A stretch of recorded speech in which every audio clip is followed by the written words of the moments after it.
everybody, and welcome to the third of the Sponge Chats. I have a very special guest to present to you today, Rachel Tsateri. Okay, she's super famous within the blogosphere for all you Delta candidates out there.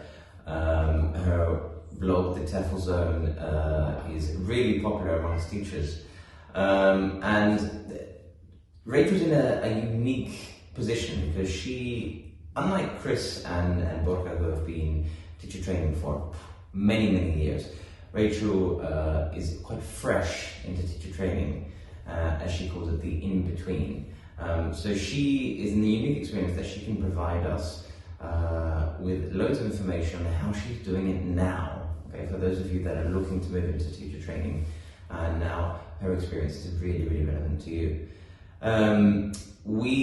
In this Sponge Chat, we talk about many things. We talk about her experiences with teacher training already, some of the things she's got in the pipeline, some advice she has for teachers looking to make similar moves, and some book recommendations as well. This is the first time we're doing book recommendations, but hopefully some of her recommendations are going to be useful to you all.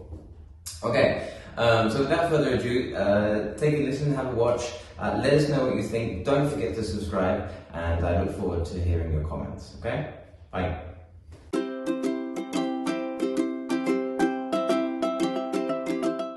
Hi Rachel, how are you? Hi Jim, I'm fine. It's nice to finally meet you. Yeah. Meet you. Yeah. Hopefully one day in person, right? It would be good to, after the pandemic, to actually sit down. Maybe I was actually in Alicante a couple of months ago, but I heard you moved to Zaragoza, so yeah, you probably I'm up in Zaragoza. Where are you? Where? I'm in Tarragona. Tarragona. Okay, so we're actually even closer now. I think so. In one way. It would be nice to get to a conference. I mean, the online conferences I think are okay, and it's great to be able that we can, that we can get a lot of information out to teachers. But definitely. I'm going to change this so I can see everything. But I miss the social element of the conferences. I'm not sure. Is it the same for you? Yeah, definitely. It's everything is different, actually mingling, talking to people. But we have to remember that right now we need to be patient, and it's been really difficult for everyone, not just us. So just stay safe and be patient, maybe another year or so, and then we'll probably get back to normal. I hear in the UK, they're already going to work and they're not wearing masks. I'm not sure. Is that true? Do you know anything? No, I'm not sure. I did hear that in schools, students don't have to wear masks.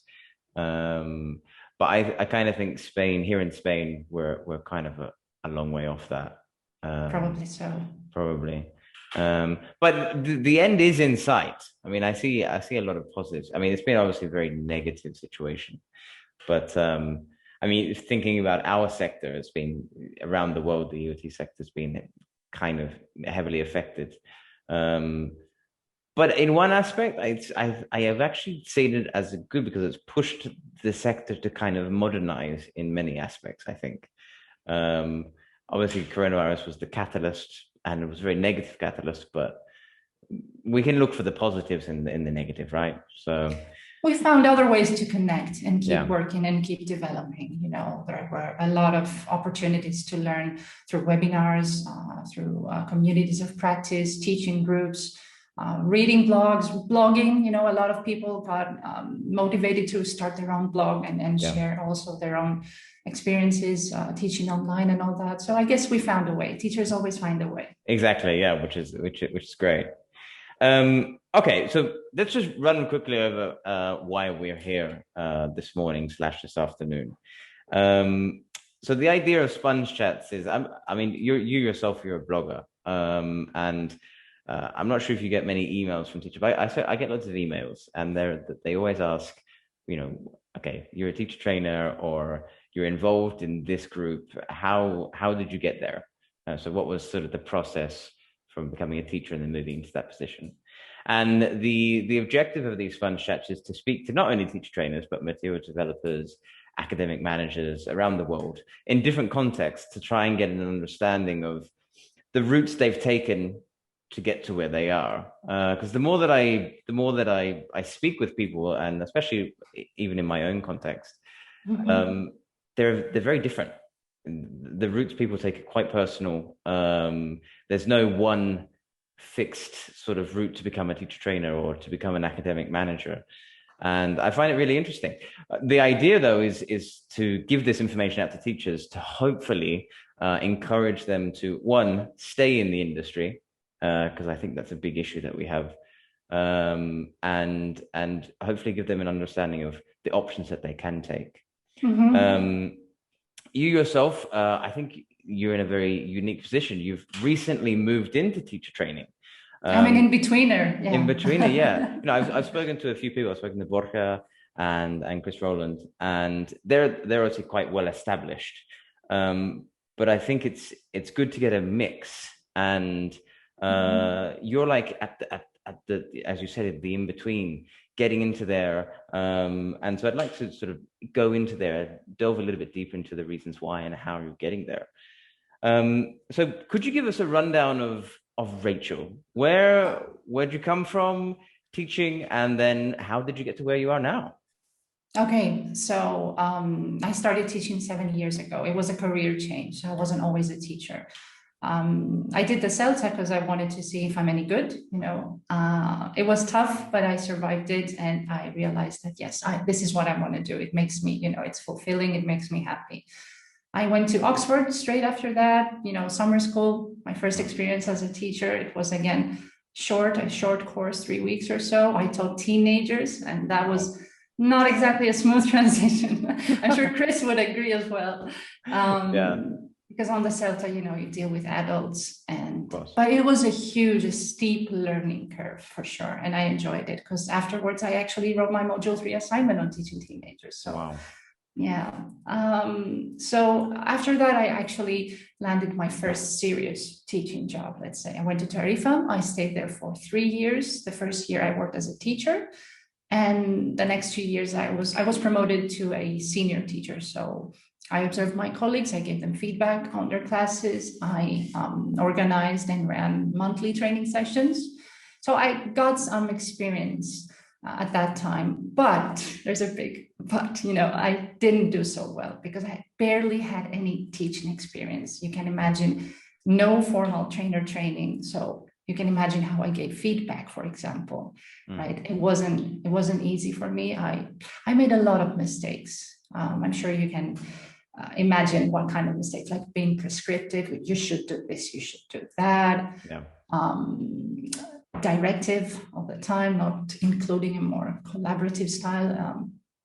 But I learned, you know, we learn from our mistakes as well. Yeah.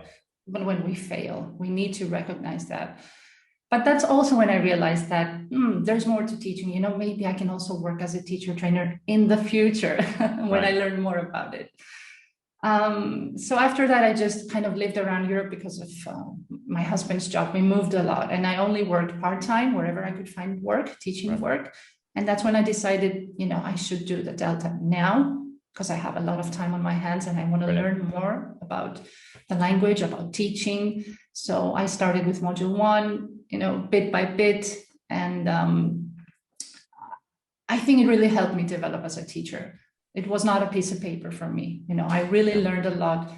I stay away from intensive courses. You know, I avoid them like the plague because I don't learn if it's intensive. So I did the Delta in 18 months. So it really helped me learn, experiment, practice, reflect. And I still do, you know, the things that I've learned, I still use them in my classes, like translation or TikTok laws, or I use my students as guinea pigs. I always, you know, try something new. And that's also when I started my blog. And as a blogger, I'm sure you know that it's also a way to develop. Your teacher training diaries, for example, are fantastic. So through that, I'm pretty sure you also develop, you know, as a teacher transitioning to trainer as well. And I guess I reached a point where I realized that it's okay. Now I have some experience, like 7 years, and I've taught all ages and levels, starting from 2 years old, because I taught very young learners in Croatia, to 70 plus senior students. So I have some experience, and then with the Delta, I felt more confident. And I did the trainer course online, which was also a useful introduction to teacher training. And I just realized it's also not enough. It wasn't enough because I practiced with some volunteer teachers who were based in Syria.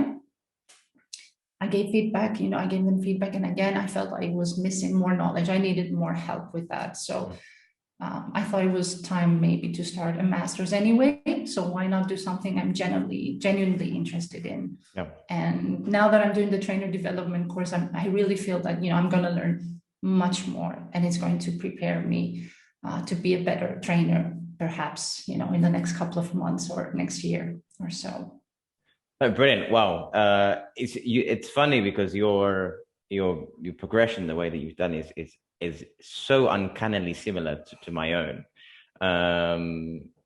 So I kind of moved into the industry on a whim, as most people do, and then realized that I had, have that passion for language teaching.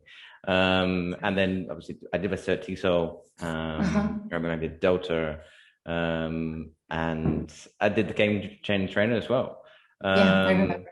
Yeah, and I want to go back to what you said about some of the perhaps the issues with, or the difficulties with training, with not only perhaps little teaching experience, but little training experience.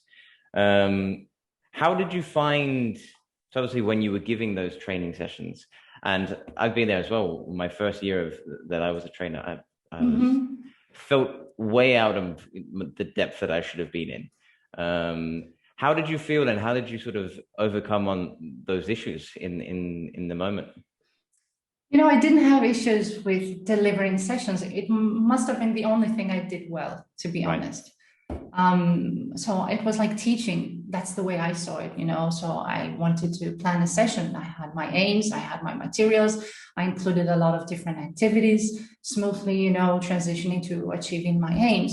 So I actually enjoyed the sessions, and I got good feedback on them. They were effective. That was, I did one thing well. It was just giving feedback that was the challenge, because there were teachers, of course, who were more experienced than myself. I had only, taught for a year. So you can imagine there were newly qualified teachers as well, but most of them were experienced teachers. And I had no idea, all the things that I'm learning now on the course, that we need to respect and start with the teacher's experience and what they know and their beliefs, and uncover them and work from there. I had no idea of these things, I was completely unaware. So that's why it didn't go so well. But no, the training sessions went well. But I wonder, why were you insecure about that part of I suppose it was very much similar to yourself. I didn't so much have an issue with the sessions, although I think, as Chris said in the last Spanish chat, the teachers that you work with can kind of be the hardest audience. And I find that if I present at a conference, I don't know anyone, they go even more easily. But if it's within my own context, I still get those, okay, this needs to be good. Otherwise, I'm going to be working with these people for the rest of the year sort of feeling. But it was more the feedback, socially constructing meaning together, and without making sort of the interventions, as we call them, sort of degenerative, and making them where it's, as you said, being too prescriptive or not taking the teacher's beliefs into account. And especially because I moved into teacher training after that, my Delta, and the Delta prepares you to be an amazing teacher. Like, it takes you from where you are, and it makes you very aware of, certain underlying assumptions, and being able to explicitly state why you're doing something. But it gives you, I think, an understanding of, working with brilliant trainers. So I was working with the ITI team, and the feedback they gave me, now that I reflect on the way they did it, that's what I need to do. But I don't think the Delta prepares teachers to be trainers, specifically. So I came off with a lot of knowledge, a lot of experience being observed. But that feedback, that social touch, that humanistic sort of approach to making those feedback sessions is not there. Yeah.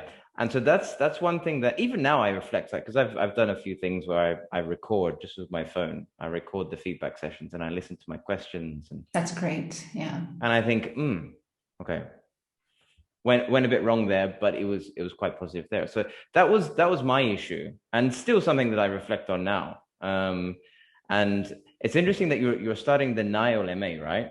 How are you finding that, and how is that sort of helping you develop with this idea of taking all of these things into account? First of all, I'm the least experienced trainer there because I actually have 1 or 2 years and I wasn't trained to do it. So everyone's a seasoned trainer with 10 or 15 years, plus. Wow. So I'm learning a lot from their responses and contributions, those forum discussions, the things they share. It's like a bonus on the course. My tutor, of course, is really knowledgeable and nice and always recommends fantastic articles. So, for example, I was reading one article by McGrath these days. I tweeted about it that I can also share my screen and show a little picture to make a link to what you said about, training, but how does that make an impact? After the training, do teachers develop? Do they use, what they've learned? And there was this metaphor about inset courses being like a seminar island. And then, teachers are happy there because they're away from work. They have all these nice group discussions, all these fascinating ideas. But then after that, they have to cross the sea of teacher learning and go back to school land. This is brilliant. They forget, or they go back to their routines. They forget what they learned. So what needs to happen there is, I'm scrolling down, the trainer needs to find a way to build a bridge and actually a follow-up plan, an action plan to motivate them to go back to that, reflect, use it little by little, use it again, evaluate it themselves, but, so that they don't completely forget about what they learned. So I've learned that just like when we teach, students don't necessarily learn. Also, when we train, there might be no impact, no development. So one part, I guess, it's not how to run the session effectively or do the webinar, but the follow-up after that. How do you help them and motivate them arrive at their own understanding, develop their own understanding, and use certain techniques to improve their own teaching? I realized that this is the real challenge. I thought teacher training was easier, but it's not as easy as I thought. So this is one of the huge, I think it's the biggest challenge. To be honest, this is our tutor and my peers are helping me on this journey. So this is one of the things that one of the key takeaways, that training can be managed by others. Development is a personal thing, an individual thing, and you can help. You can take the horse to water, something like that. It also needs a lot of self-motivation from the teacher's end. What's one of the key takeaways from the course? No, brilliant. I completely agree. I think that's one of the things that I really enjoy about having a development program within your own academy or institution. Going to conferences and meeting people, networking and running an amazing session or attending a session is phenomenal. And you come away with 100 ideas. You may implement one of them, but you come away with a lot of ideas. But having sort of the in-house training as a program, where you're having mentoring, observations, peer observations, maybe even action research projects. I think that's where you really encourage teachers to reflect on practice and get them to maybe take one of those ideas and actually implement it into their repertoire of teaching skills, if you will. That would be great. I've never experienced that, unfortunately, because I also had to move a lot. So I didn't really manage. I didn't stay in one place, for more than a few months or a year maximum. So, but I'd be really interested. I'd love to work, at a place where they'd have this program, or the mentoring program that you mentioned, being trained by a trainer. Perhaps you don't have to take a course if you have a mentor. That's fine. I didn't have that luxury, so I had to pay. But it's also a great opportunity to learn from others and to be part of a course, a supportive community. It's also about community at work and helping each other. Yeah, I guess that this is something that I mostly enjoyed online, you know, with this transition during the pandemic, because of the fact that I worked in different places for a short period. But then online, it's like we all became one community and everyone was eager to share, to help each other. So yeah, that was the first time I felt like I really, you know, belong to a community and we help each other. And there are the courses and the support and all that. Speaking about community of practice and the online community specifically, I mean, your blog, the TEFL Zone, and you know I imagine it's got quite a lot of traffic now. Almost all the people that I speak with that are doing Delta or diploma, Trinity diploma, they're like, they know your blog, they're going there. How do you feel that blogging has helped you as a teacher and now as a trainer? First of all, I'm really happy that some people find it useful, because sometimes I hear they refer to it as a practical blog, and I love that, you know, that I was aiming for that. It's helped me, I guess, because you know, I'm really creative. I have a lot of ideas in my head all the time, but I don't always use all of these ideas. I'm not sure I always channel them somewhere. So maybe the blog pushed me to kind of, you know, put them on paper, let's say, get them out of my head and actually share them with other people. Maybe that was the way. Even with sharing lesson plans, because, you know, they're not professionally written. I'm not a materials writer. I plan to take a course. The next course is materials development on the Nile MA. But, you know, I try to improve them, to write teacher's notes, looking at other people's teacher's notes and teacher books, etc. So I guess it helped me improve my lesson planning and writing worksheets and teacher notes, or when I was writing reflective posts, for example, after the Delta. After reading, you know, in the blogosphere, there are so many blogs, so much input, things that are hugely interesting for Delta candidates. Like Sandy Millins, for example, was a huge inspiration. And I wanted to also share my own reflections, because maybe someone would find them useful, you know. Even if one or two people found them useful, I'd be happy. If not, that's all right. I tried, I failed. So what, you know, move on. Yeah. But yeah, it did help me develop, I guess, also this reflective thinking, because I go back, I read some posts from last year or so, and I notice the differences, you know, the steps I've made. And then as a trainer, not yet a trainer, you know, just, I guess, firstly, it will help me if I record my reflections on the course while I'm doing the course. And then my first steps, for sure, I will blog.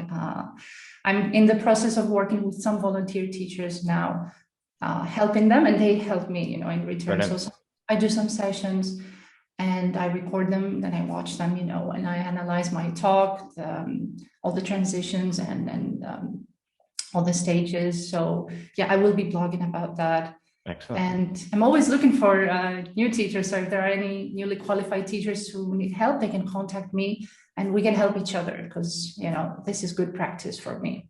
Awesome. I'll make sure to put a Great. A note in the blog for that and this video. That's great. I really look forward to reading those posts. I think me too. That's gonna be really interesting. I find I assume you did the same for Delta. I did my Delta very similar to you. Long. I think people are crazy to do the 3-month Delta. I don't see that as.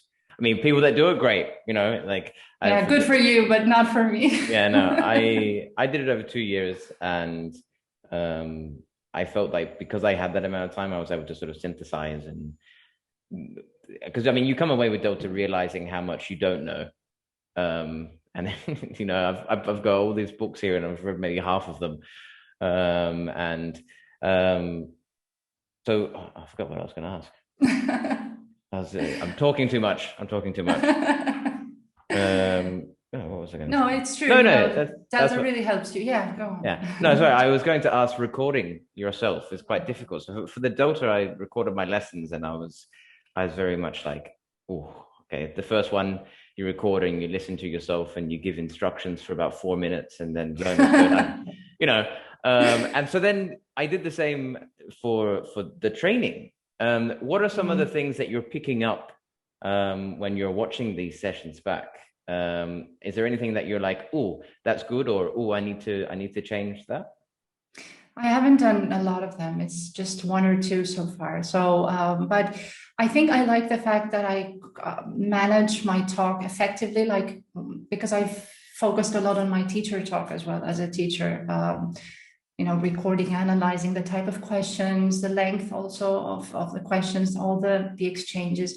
So I'm happy with that for now. And on the Train the Trainer course, I also got to learn a lot about supportive trainer talk. You also wrote some nice posts there, which I read. You know, reading and practicing, it helps. When I was, you know, just thrown, naturally, when you don't know, you make a lot of mistakes there and you don't control it well. But now that I've read about supportive trainer talk, and you know, I control my own teacher talk as a teacher, I think I'm doing that well. When I watch the recordings, I'm satisfied, you know, with the length of the instructions, or the type of questions, or the facilitating of this transition between thinking and doing, not imposing, you know. I think I'm doing that well, but still, you know, it's just been a couple of sessions, so I'm always skeptical. I need more practice. But yeah, I think it's going well so far because of all the learning that's happened. Brilliant. I guess I'm the kind of person who wants the theory first. You know, I want to read first. It doesn't mean I don't recognize the value of learning on the job, but that's how I learn better. Kind of an intrapersonal mode, reading, thinking, and then slowly practicing, slowly. Yeah. The things that I'm picking up on mine, and in fact, I'm not sure, maybe you remember from one of my last blogs on the Cambridge Train the Trainer, I created my SMART goal from that, and that was basically looking at exploratory talk. And I'd planned to write a blog post after the first term. I wanted to do the set of observations for term one and record those sessions, and then look at how my exploratory talk has sort of progressed. I did that, and then I realized I still don't have enough data. And so I'm doing it for the whole year. And so the idea is that at the end of the year, I'll be able to do the blog post on that.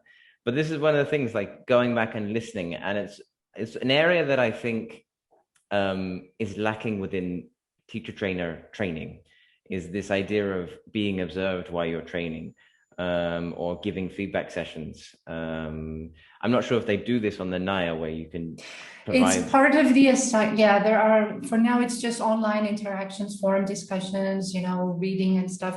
And then after 6 weeks or so, we will have 6 months to write 3 assignments.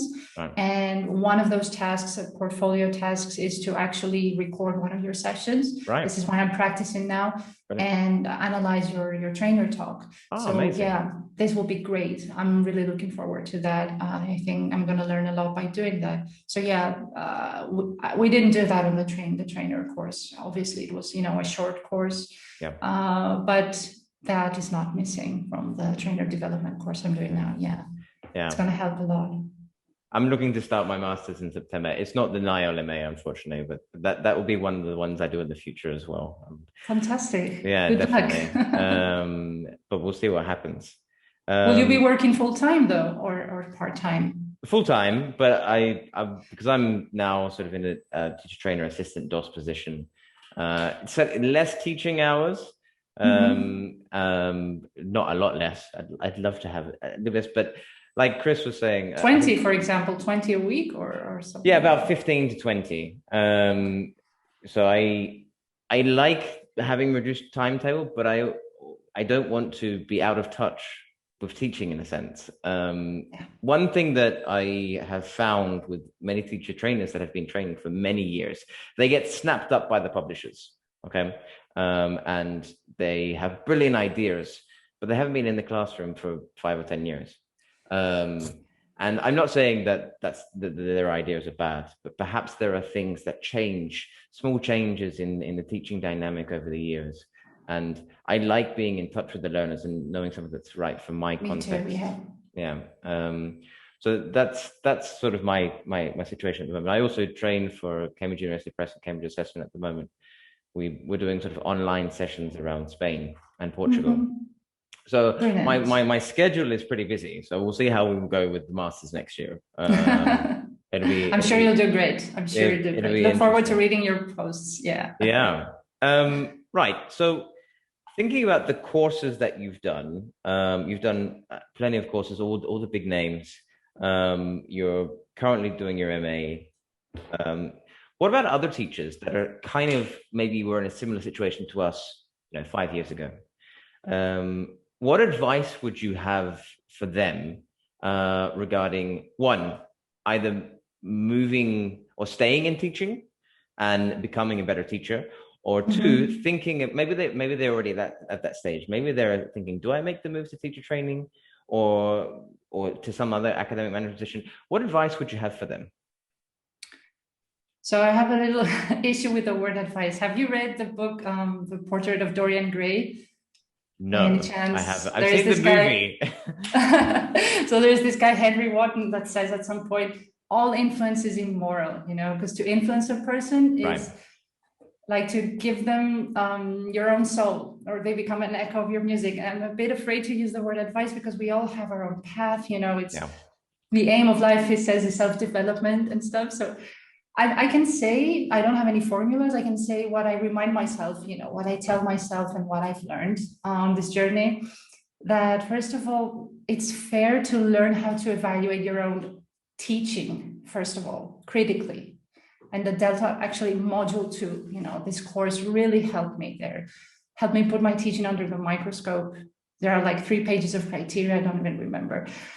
So first of all, I thought that it's important to learn how to develop this reflection in action, like while I'm teaching, why I'm making these decisions, how I respond to unexpected events, then on action, standing back, recall the events, and not in a superficial way, but analyzing the impact that my actions made on learning, or faces, emotions, the atmosphere. So this is important. I think it's fair to learn to critically evaluate your own teaching first before you do that for others. But, again, that's just me.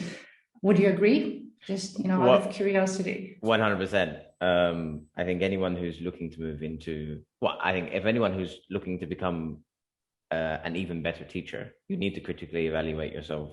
And module 2 is it's it's crucial. it's crucial. Yeah, I mean that's the whole crux of it, right? So your teaching is under a microscope, and but the thing I think that scares a lot of teachers, but I don't think they should be. I think they should say, this is for me. This is my teaching. This is me in the classroom. So yeah, I couldn't agree more.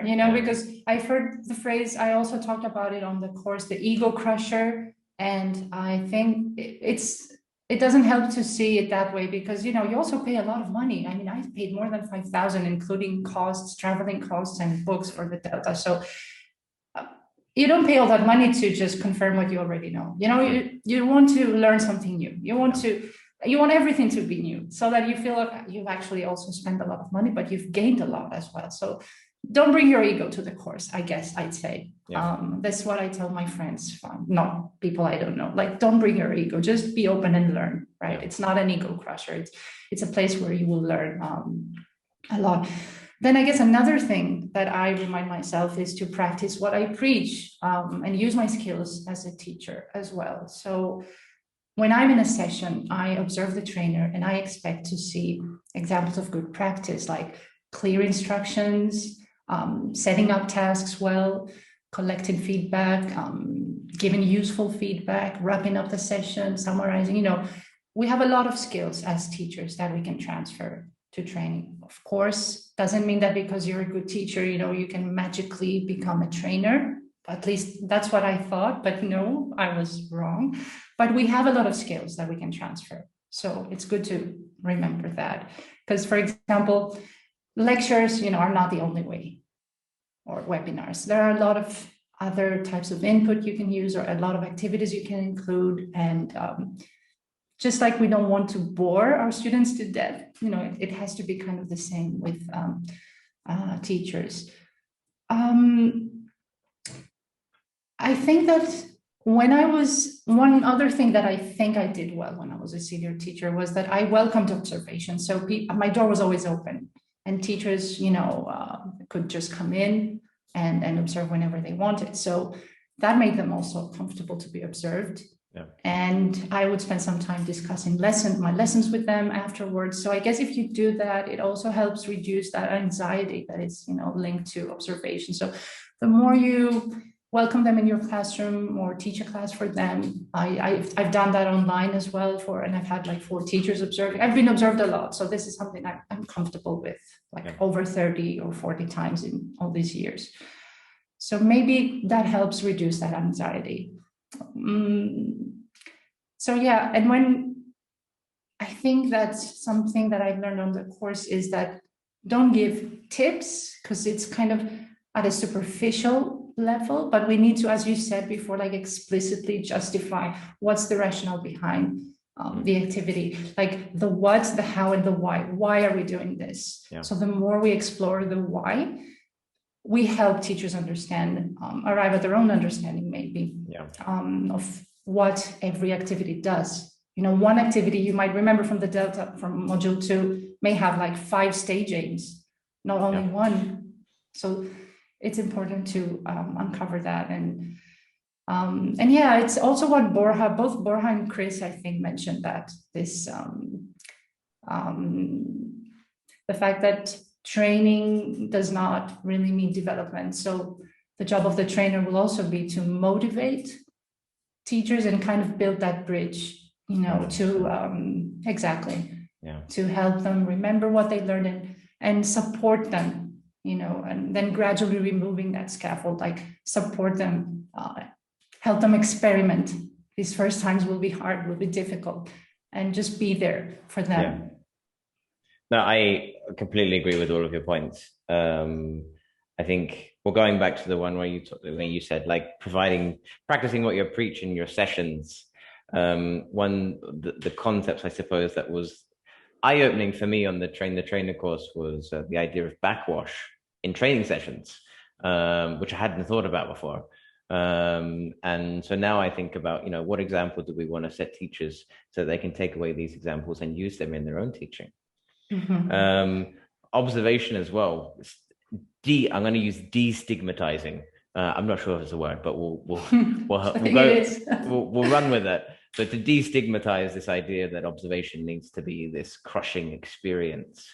But it depends on the purpose. If the purpose is assessment, evaluation, imposed by the institution or something, it can be stressful. But if it's for developmental purposes, it's good to stress that there's no assessment involved. It's just, for example, you can just ask the teacher, is there any area that you'd like feedback on? Yeah. So you can give them the option, I want to improve, I don't know, this, given instructions or setting up a task. So even asking them, I think, these are great tips from my tutor, Simon Phipps, from the Train the Trainer course. And observe empathetically. These 2 words, they're here. Observe empathetically. Yeah.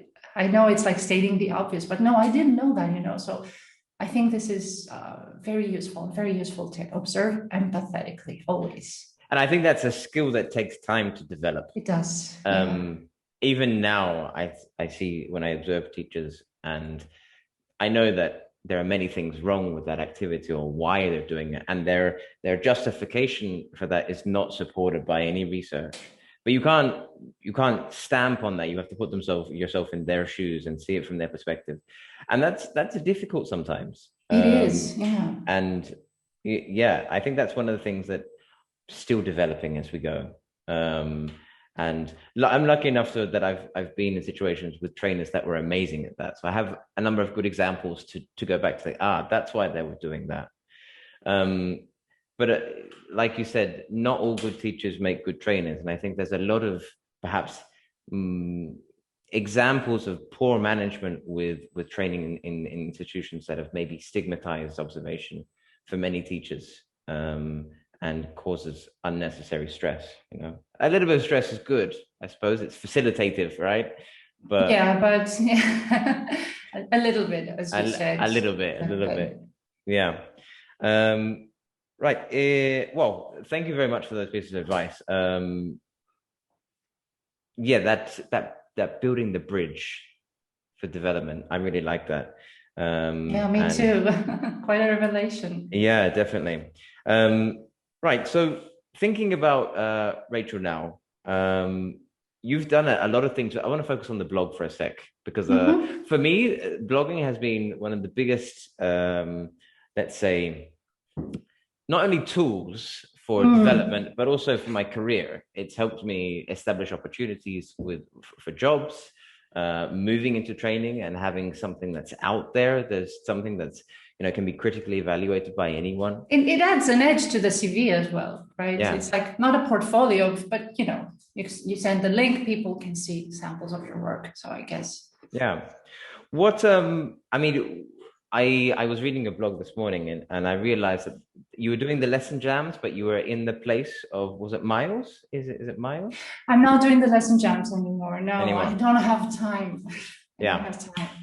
I was, when I started, I was a volunteer. Yeah, Miles was running the lesson jams and he asked me to help him. And I was, sounds exciting. So I jumped in and then was really enthusiastic. So we kind of organized it together for the first couple of months. Then he had to leave. So I took over.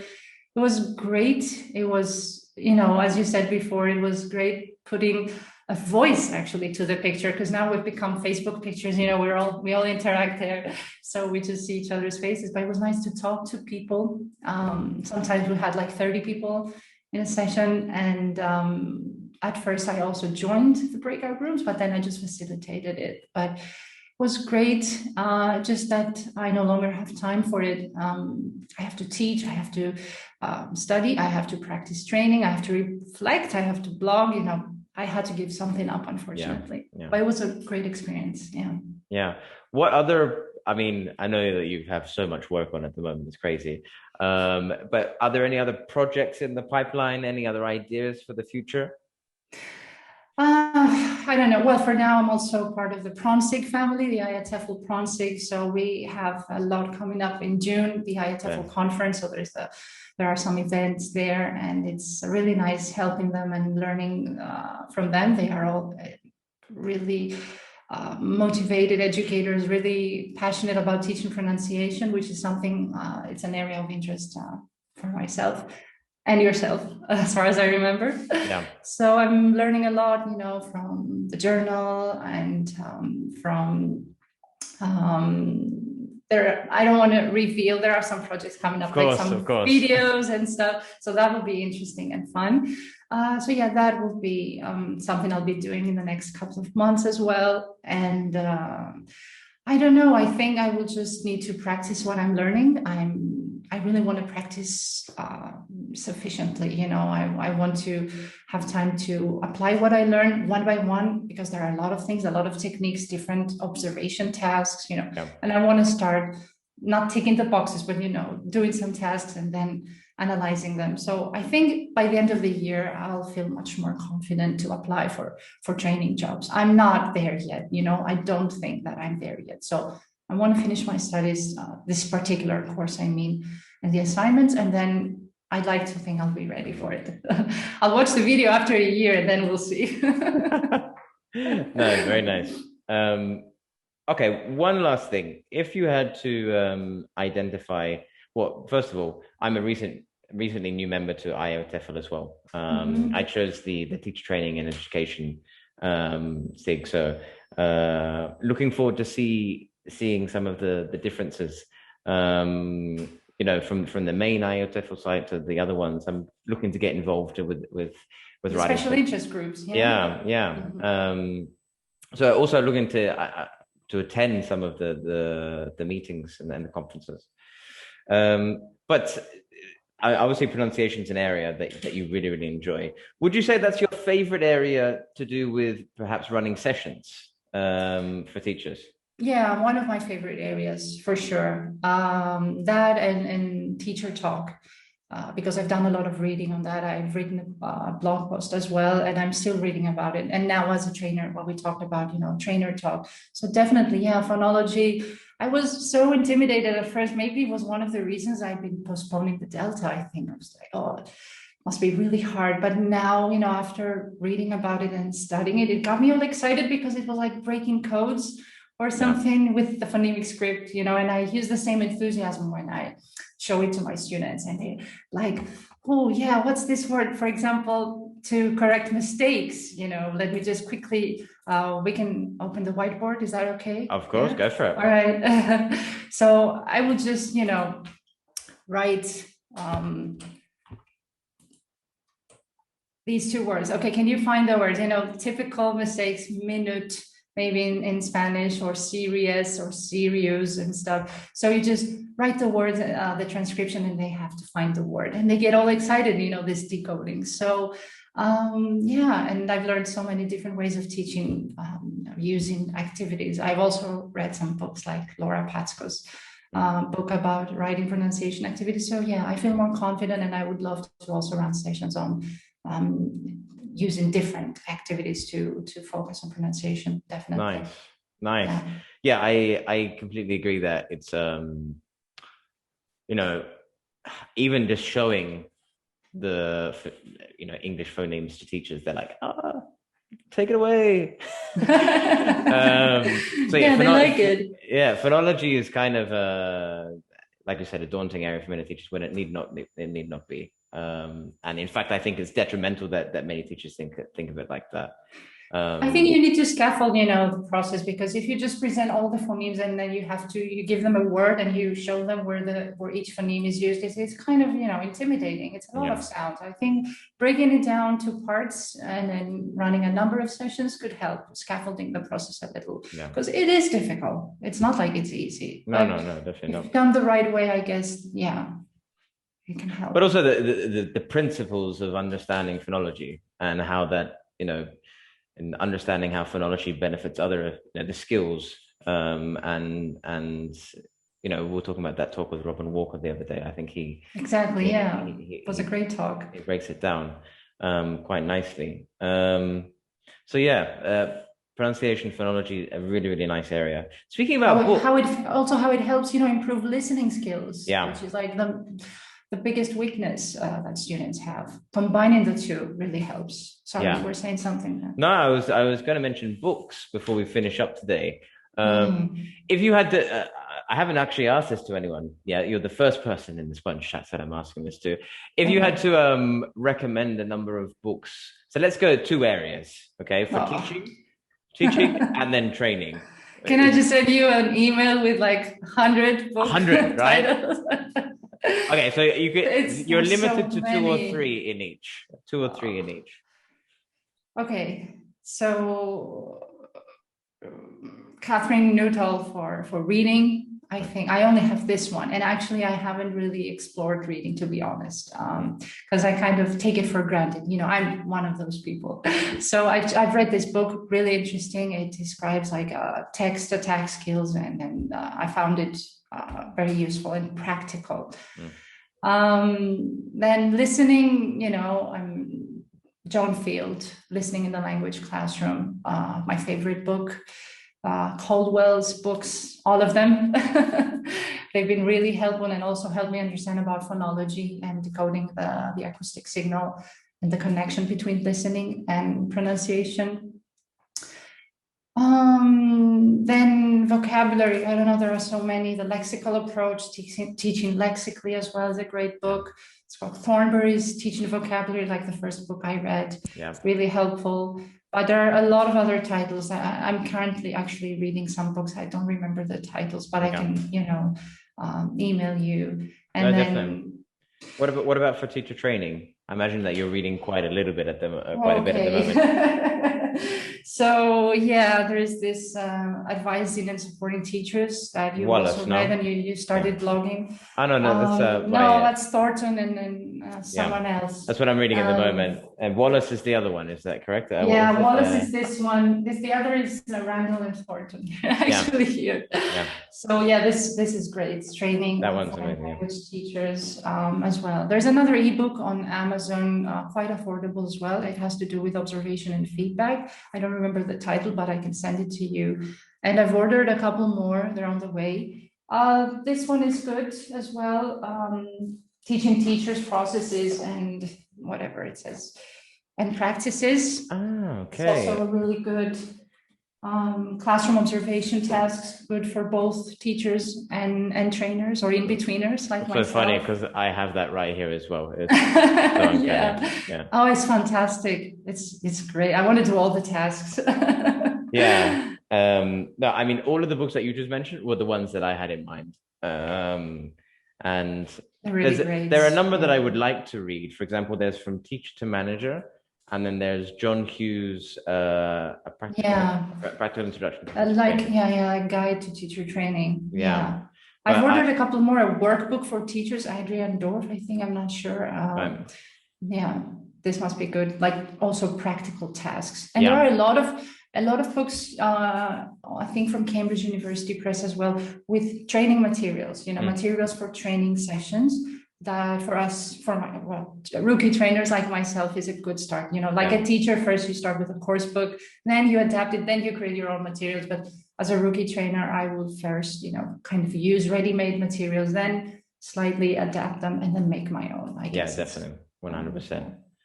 Yeah, I feel like most of my salary goes on books. So that's why I'm always poor. Money just goes to books. That's another story, but especially if you can't afford a training course, books is like a cheap way to go. You can read and learn. You just have to read right. So it's an affordable option for development as well. Yeah. Well, Rachel, it's been absolutely amazing to speak with you this morning. Likewise. We've gone through loads of stuff. Hopefully teachers out there find some of this information useful. Even if one does, then we've been successful, as you say. So hopefully we can see each other again in the future. That would be absolutely amazing. Yeah, definitely. Before I leave Spain, because I might leave Spain, but we'll see. Don't leave Spain. Stay. I don't want to, but my husband's working for a company based in Germany. He's working online, and we might need to move there. I don't know. We'll see. But we're in the internet age, Rachel, so we'll be able to meet up again. No problems. Exactly. All right, Rachel. Thank you very much. Yeah. Thank you, too. Bye-bye. Bye.